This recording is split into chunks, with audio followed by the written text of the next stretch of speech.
Aí, a gente tem essa parte que eu coloquei aqui, demonstrações financeiras, é só, assim, só para complementar aí, né, o aprendizado de vocês, que as sociedades anônimas, elas têm uma exigência maior em relação ao seu controle financeiro. Então, justamente para evitar que as sociedades anônimas sejam, como elas normalmente têm um fluxo de caixa maior, uma complexidade maior, né? Então, até um anonimato maior, né, dos sócios, para que você evite que ela seja palco de especulações, né, estelionatos, você tem uma obrigatoriedade maior em relação às suas demonstrações financeiras, principalmente naquelas sociedades de capital aberto, tá? A gente vai ver o que é isso, mas as sociedades que têm capital fechado e têm um patrimônio líquido na data de fechamento do balanço inferior a 2 milhões de reais, não é obrigado a elaborar uma publicação da demonstração dos seus fluxos de caixa. Mas as empresas que têm capital aberto ou as que têm capital fechado e têm um fluxo de caixa, um patrimônio líquido maior que 2 milhões, elas devem publicar os seus livros caixas, publicar os seus investimentos, enfim, os seus rendimentos, publicar ali uma relação das suas atividades contábeis, né? E essa relação tem que ser publicada tanto internamente quanto, em alguns casos, obriga-se que ela seja publicada em diário oficial, né? Então, ela tem uma publicação pelo próprio Estado. Porque, gente, algumas sociedades anônimas, elas têm um interesse público de que se tenha conhecimento. Por exemplo, o Banco do Brasil é uma sociedade anônima. Então, é de interesse público que você tenha o conhecimento das suas atividades financeiras, né? Para que a sociedade tenha ali, possa exercer um controle também sobre aquelas atividades, sobre o fluxo financeiro. E além disso, além dessa atividade de controle, nós temos dois tipos de empresa, as de capital fechado e as de capital aberto. As de capital fechado são aquelas cujos valores imobiliários, as ações, né, não podem ser negociadas no mercado de valores imobiliários. Então, quando a gente está falando de sociedades anônimas de capital fechado, essas cessões, essas vendas de valores imobiliários, de ações, né, enfim, de títulos daquela empresa, vão ter lugar em um ambiente mais restrito, né? Então, ela permite ali uma maior... então, eu vou poder adquirir, só que... Pronto, eu estava aceitando, pessoal. Eu vou poder adquirir essas ações, só que eu vou ter que negociar diretamente com os acionistas. Enquanto as ações de capital aberto, elas vão ter os seus valores imobiliários negociados nos mercados de valores imobiliários. Por exemplo, a Bolsa de Valores, corretoras, enfim. Então, você vai ter uma venda mais aberta. Nesse caso, gente, é exigido ainda mais que haja uma publicidade desses fluxos de caixa, para que você não tenha uma especulação, não utilize as ações como forma de especulação financeira.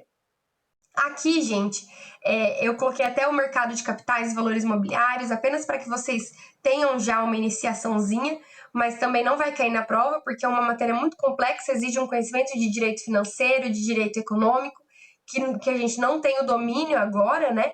Mas apenas para que vocês compreendam. Imagina que eu tenho uma empresa, vou dar um exemplo real que aconteceu. Vocês lembram do Ike Batista? Vocês lembram dele? Eu vou até procurar depois uma matéria, um podcast que eu vi explicando certinho o caso dele.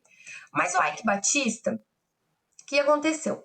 Lá em 2010, 2009, ele era o milionário, a cara do Brasil, né? A cara da economia do Brasil. Ele estava em todos os jornais internacionais, né? Saiu na Forbes, etc. O que aconteceu? E ele é um grande exemplo de como você pode ter uma especulação, um estelionato através de ações. Ele abriu ali uma empresa para exploração de petróleo. Só que essa empresa, essa ideia dele era muito parecida com o que o Elon Musk é hoje em dia, tá? Essa empresa, ela era baseada na venda de projetos, de ideias. Então ele falava assim, olha, a grosso modo, tá, gente? Envolve muito mais é uma complexidade muito maior. Mas basicamente ele falava assim, olha, eu vou explorar petróleo ali no pré-sal. Eu tenho aqui uma empresa de exploração e essa minha empresa vai extrair X mil barris de petróleo por dia, né? Então essa empresa vai faturar X milhões aí por mês, por ano, etc. Então essas minhas ações, quem quiser investir agora, né, vai ter esses lucros depois. Então as pessoas compravam, né, confiando nessa especulação que ele teria, né, nessa expectativa que ele teria. E daí depois, quando chegou o momento de entregar esses resultados, ele não entregou resultados ínfimos, né? Enfim, ele fez realmente uma especulação. Ele vendeu as ações por valores superfaturados, não entregava o que ele prometia, e daí as pessoas tinham prejuízo, porque pagavam muito caro nas ações e elas não valiam nada. Então eu posso ter, por exemplo, uma empresa que eu falo assim, nossa, essa minha empresa, ela fatura milhões, nossa, faço propagandas e propagandas dessa empresa.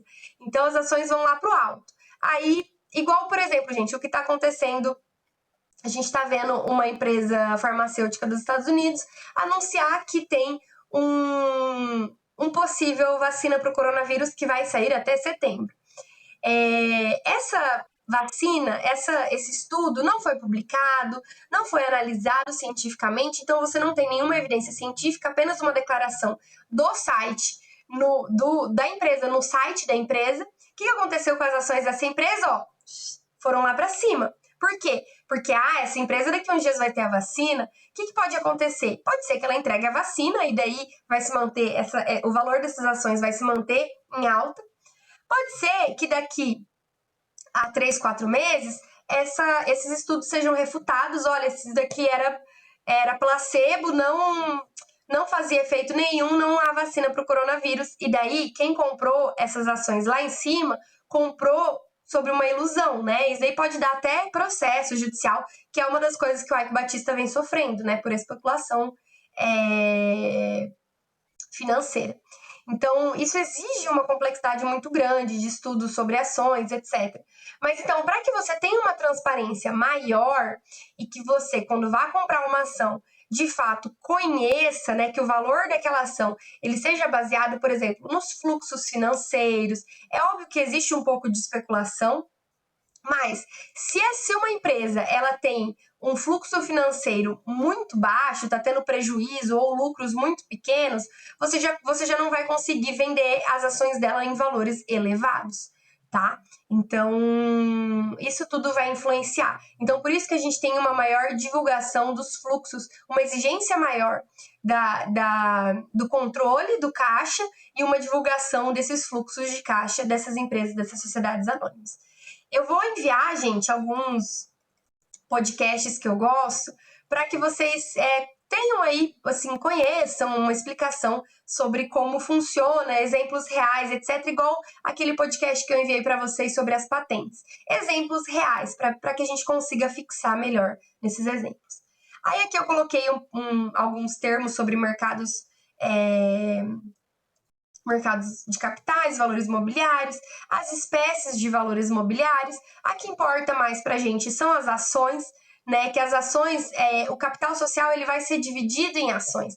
As ações inicialmente elas eram concebidas como títulos de crédito, hoje em dia não, né? Elas são concedidas como títulos nominativos, propriedades, né, dos acionistas, vão ser materializadas por certificados ou por escrituração. E elas vão ter 3 classificações, tá? Ordinárias, preferenciais, de fruição, etc. Isso daí é uma parte do direito financeiro, do direito econômico, tá? Aí, debenture, gente, a gente vai ver... Debenture é um título de crédito, a gente vai ver, então, dentro dos títulos de crédito.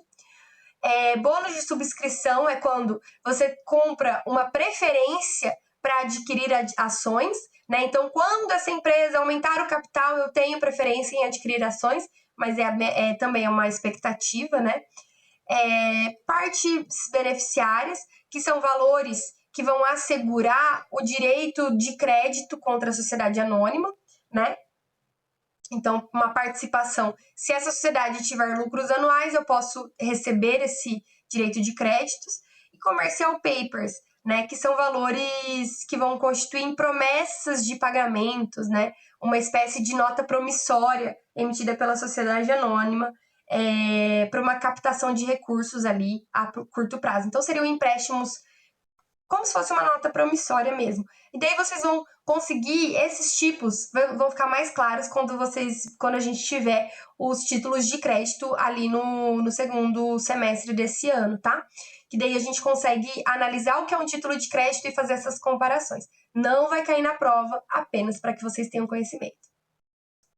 Por fim, as partes que vão compor essa sociedade anônima são os acionistas, tá?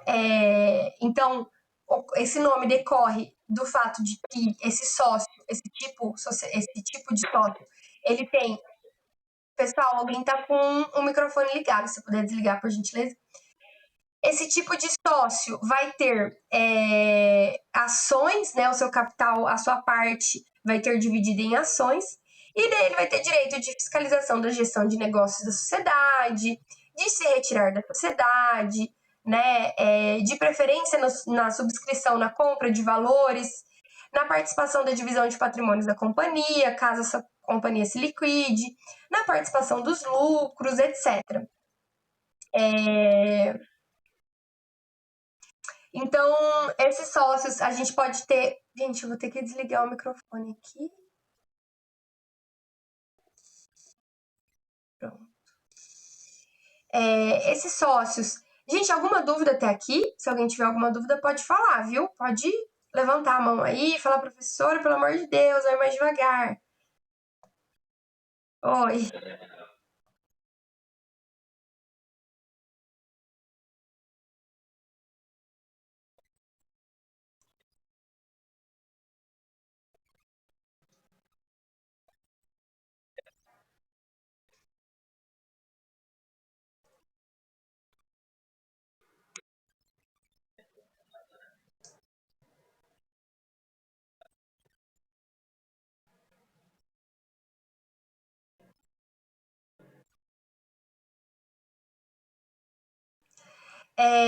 Olha, muito boas suas perguntas.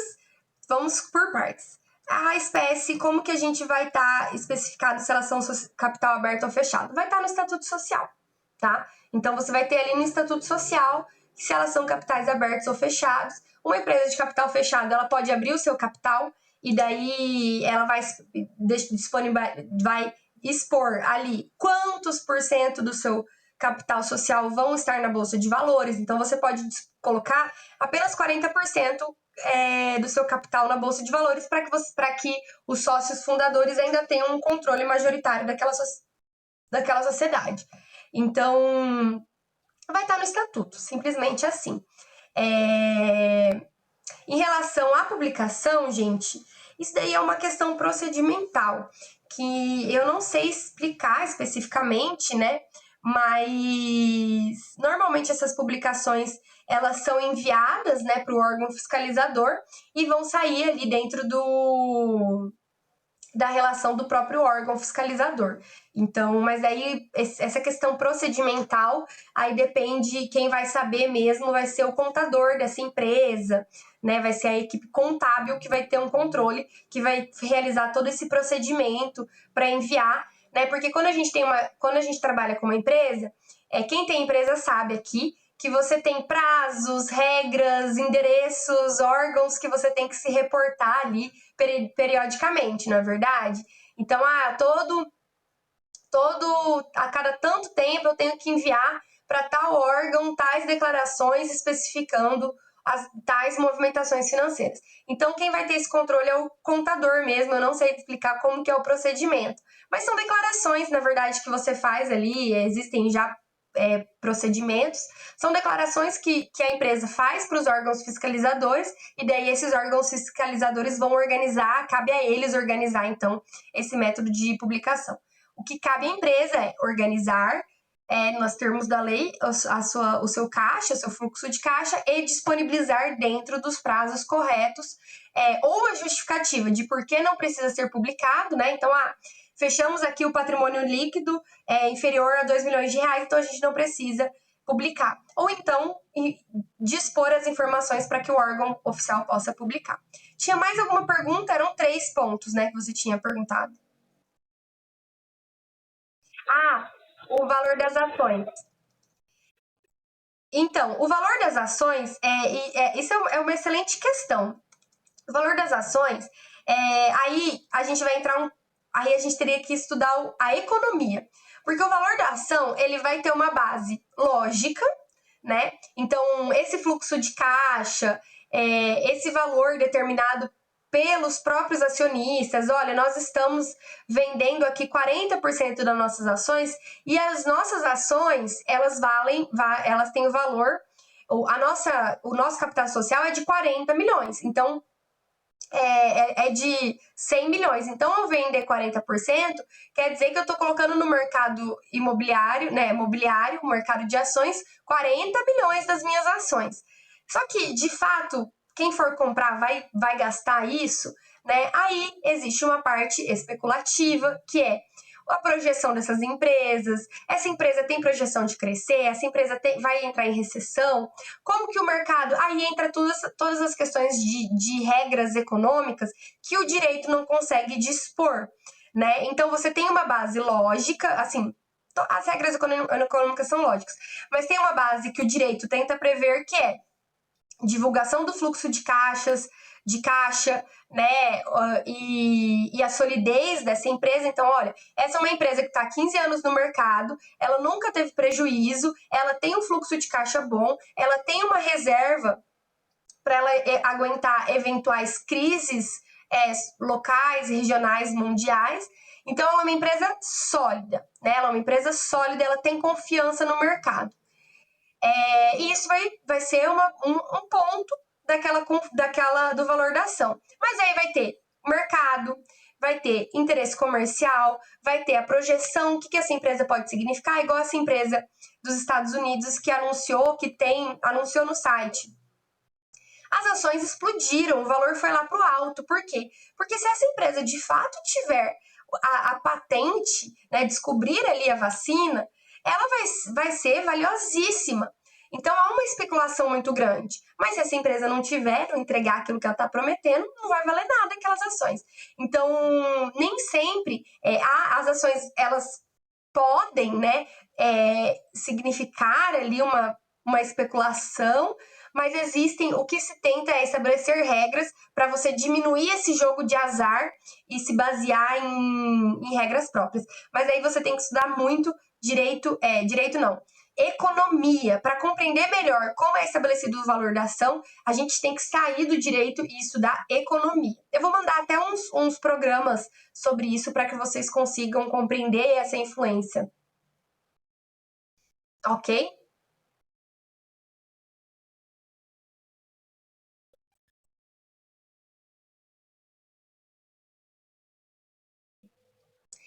Você pode comprar diretamente através dos acionistas, né? Através de investimento, você enxertar naquela empresa valores e daí aumentar o capital social daquela empresa. Aí vão ser negociações mais privadas, né? Então você tem que procurar diretamente os sócios acionistas ou as empresas que se relacionam ali com eles para poder negociar, entendeu? De nada. Então, nós vamos ter 2 tipos, basicamente, de acionistas. Os minoritários, né, que não controlam a sociedade anônima, mesmo tendo um direito a voto, né, porque a sua quantidade de ações ela não é suficiente para ter um controle daquela sociedade, para prevalecer as suas vontades sociais. Mas, mesmo assim, independente de ser minoritário, ele ainda assim tem todos esses direitos que a gente já falou. E também temos os acionistas controladores, que são aqueles que controlam a companhia por ter uma detenção da quantidade de ações de direito a voto. Então, eles fazem prevalecer a sua vontade. Essa quantidade de ações que faz prevalecer a vontade, ela pode ser tanto porque uma pessoa tem 60% das ações ou 51% das ações e tem ali uma maioria naqueles votos, ou então porque vários acionistas minoritários se juntaram, fizeram um pacto e constituíram um grupo, né, um chamado contrato parasocial, né, que fazem um acordo de voto. Então, olha, nós vamos abrir o capital da nossa sociedade, vai ser um capital aberto, sócios estranhos, né, sócios alheios vão entrar aqui. Então, vamos fazer o seguinte, nós juntos temos 52% das ações, vamos combinar que a gente vai decidir os votos desses 52% entre nós. E daí a gente vai conseguir sempre prevalecer entre os demais sócios. Esse é o chamado contrato parasocial. Alguma dúvida, pessoal, em relação à sociedade anônima?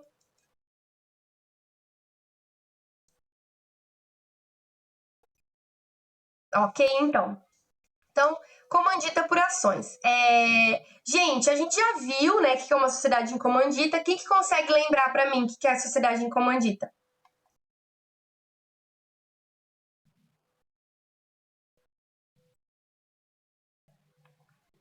Muito bem, muito bem. Então, a comandita por ações, ela vai ser bem parecida com a comandita simples, né? Só que a diferença vai ser justamente de que o tipo societário em que essa administração vai ser feita vai ser por acionistas e não por comanditados e comanditários, né? Então, esses acionistas, na condição de administradores, vão responder de forma ilimitada e subsidiária pelas dívidas da companhia. Então, a diferença, eu não vou ter comanditários e comanditados, eu vou ter acionistas. E daí, dentre esses acionistas, aqueles que exercerem a administração dessa empresa vão ter a responsabilidade ilimitada e subsidiária das dívidas da companhia, do capital social, né? Esse capital social vai ser dividido, então, por ações e não por cotas, né? Então, não tem mais aquela figura do comanditado e comanditário. E vai diferenciar, então, ela da comandita simples. Então, ela vai ter um capital dividido por ações, vai ser regulamentada pela lei das sociedades anônimas, mas elas vão se diferenciar das sociedades. Ah, professora, mas a gente não está falando, então, de uma sociedade anônima? Não, tem diferença. A sociedade em comandita por ações, ela vai... E a sociedade anônima, elas vão se encontrar na administração... a diferença... Desculpa, gente. A diferença desses dois tipos vai estar justamente na administração e na responsabilidade dos administradores. Porque enquanto na sociedade anônima, cada administrador, cada sócio, cada acionista vai ter uma responsabilidade de acordo com a sua fração, de acordo com as suas ações, né? Na comandita simples, na comandita por ações, somente quem é acionista vai poder administrar ela. Então, na sociedade anônima, você pode estabelecer ali um grupo de administradores que não são obrigatoriamente acionistas. Você pode contratar um CEO, né? Você pode contratar um diretor-geral. Na comandita por ações, não. Somente quem é acionista vai poder administrar ela. E daí, quando esse acionista assume essa condição de administrador, ele vai ter uma responsabilidade subsidiária e ilimitada das obrigações da sociedade. Enquanto na sociedade anônima, aquelas pessoas que vão realizar a administração da sociedade, sejam acionistas, sejam contratados para realizar essa administração, essas pessoas não têm responsabilidade subsidiária e ilimitada. Né? Elas vão ter responsabilidade ou de acordo com as suas ações ou de acordo com o que o contrato social prevê.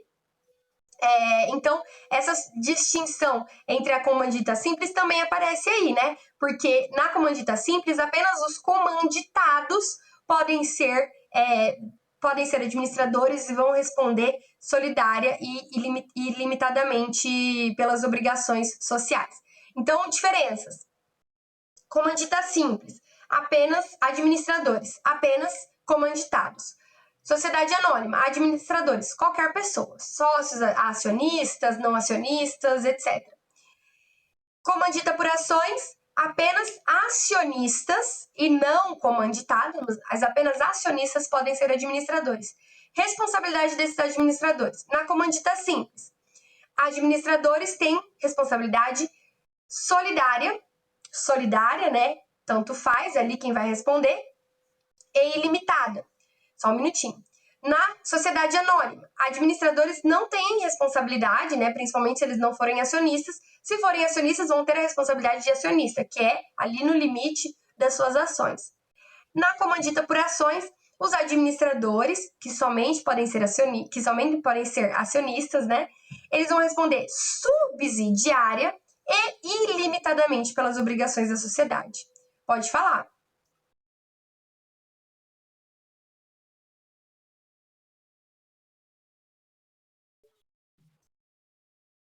Ah, tá, pode deixar.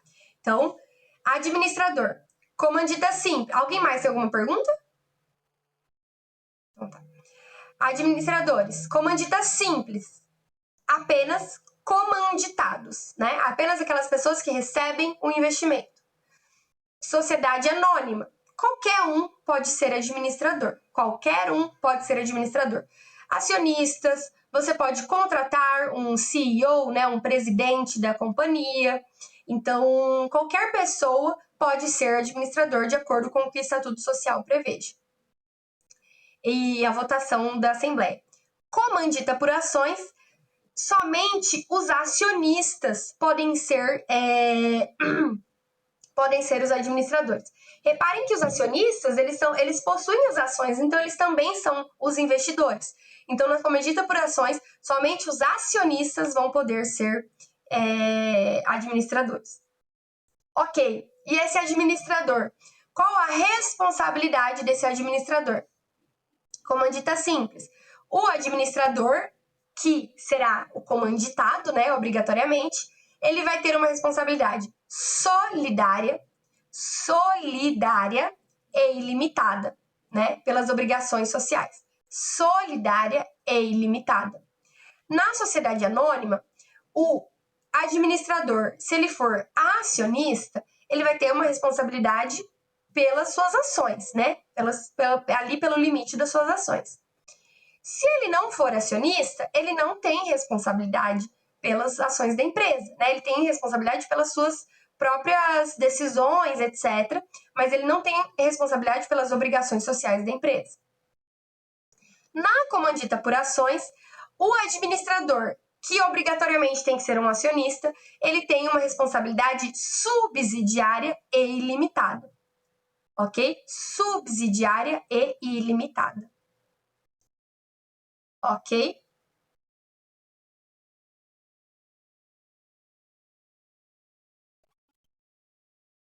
De nada. Então, toda a sociedade da comandita por ações, ela vai operar com denominação ou firma, né? Se for firma, vai ter o nome dos acionistas, administradores. Se for por denominação, ela vai ter o nome ali, aquela constituição, objeto social da empresa, etc. E vai ter que ter a expressão comandita por ações, por extenso ou abreviado, tá? Então, ela obrigatoriamente tem que prever ali a expressão comandita por ações na denominação dessa empresa, no nome empresarial. E por fim aí, gente, temos aí mais uns minutinhos, vamos ver se a gente consegue terminar. Alguma dúvida em relação à comandita por ações?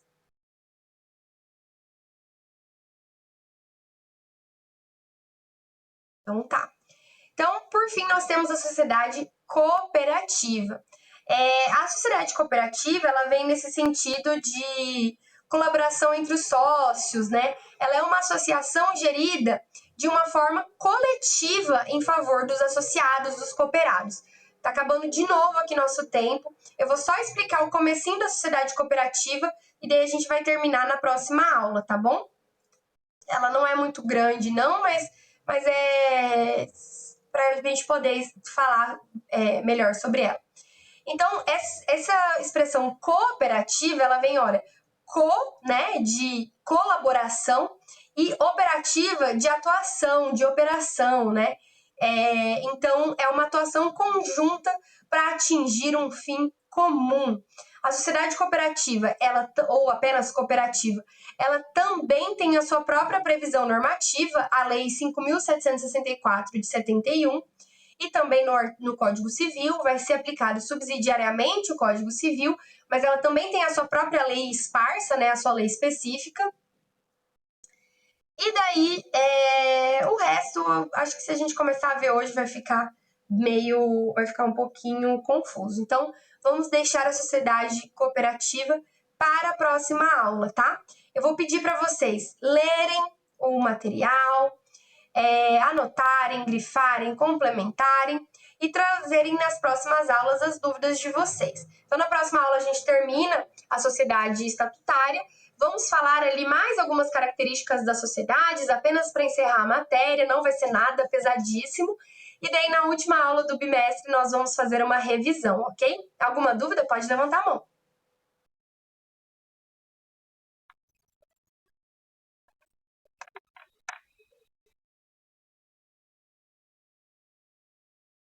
Eu acho que eu coloquei só a sociedade anônima. Se vocês quiserem colocar comandita por ações, a cooperativa, apenas para vocês terem esse controle maior, tudo bem. Mas a obrigação é só a sociedade anônima mesmo.